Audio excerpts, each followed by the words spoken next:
एक बार की बात है, हीरा अपने दोस्त के साथ देर रात घर लौट रहा होता है। तभी रास्ते में एक बरगद का पेड़ आता है।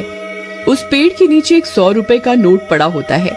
उसे देखकर हीरा खुश हो जाता है।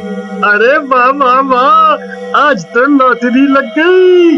रामू भाई वो देखो 100 रुपए का नोट। फिर हीरा वो पैसे उठा लेता है। तभी उन्हें पेड़ में से अजीब सी आवाज आती है।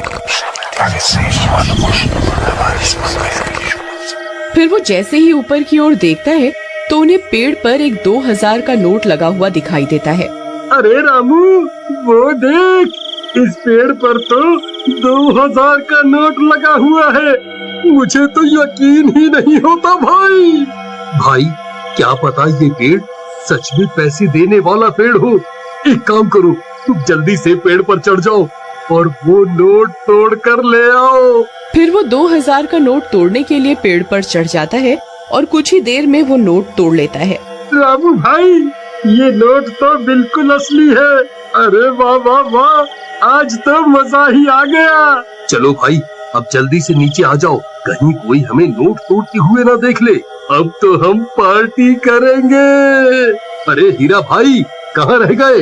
जल्दी नीचे आओ, कोई हमें देख ना ले। अरे हीरा भाई कहाँ रह गए? नीचे क्यों नहीं उतर रहे? कहीं तुम अकेले ही इन 2000 रुपयों को हजम तो नहीं करना चाहते भाई? तभी हीरा के चीखने की आवाज आती है। अरे क्या हुआ भाई, सब ठीक तो है? अरे यार क्या करूं, ये तो दिखाई भी नहीं दे रहा। अरे भाई तुम ठीक तो हो? क्या करूं? हाँ, मुझे ही ऊपर जाकर देखना होगा ये आखिर माजरा क्या है। फिर रामू भी पेड़ पर चढ़ने लगता है। तभी पेड़ से किसी के गुर्राने की आवाज आती है। रामू वहीं रुक जाता है। आई मम्मी, ये कैसी आवाज है? अरे कमबख्त हीरा, ये कैसी डरावनी आवाजें निकाल रहा है। मुझे पता है तू अकेला ही इन 2000 रुपयों को हजम करना चाहता है।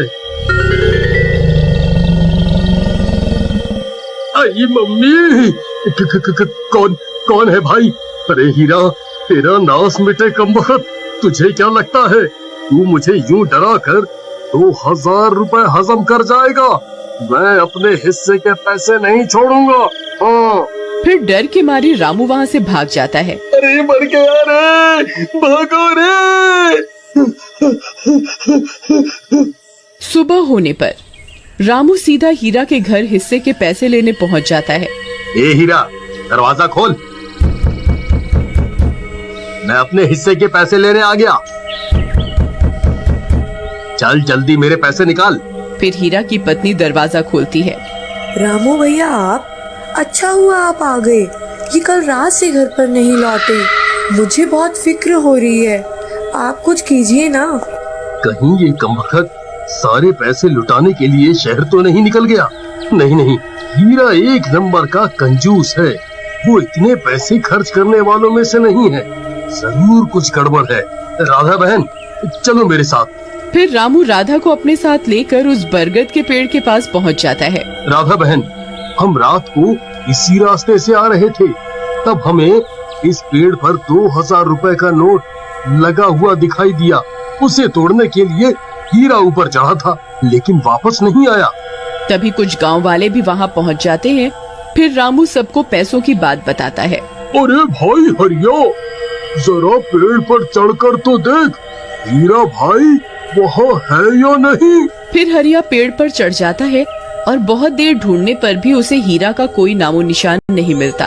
भाई यहाँ ऊपर कोई आदमी नहीं है। ये कैसे हो सकता है? हीरा तो नीचे भी नहीं उतरा। फिर हीरा गया तो गया कहाँ?